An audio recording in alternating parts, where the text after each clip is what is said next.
So really quick, a question that we get a lot is, hey, let's say that it is a busy weekend, right? You got yachts on both sides of this bridge. There's an opening. Everybody's waiting for it. Who has the right of way?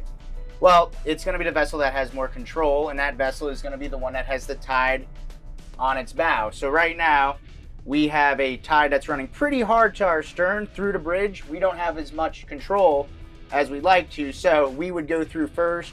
Once we go through, we have the right of way. Then the vessels with the tide to their bow are going to come through that way. So could help you out a little bit when the weekends get a little bit busy and you don't have all the space in the world. Just some common courtesy on who can go first through the bridge.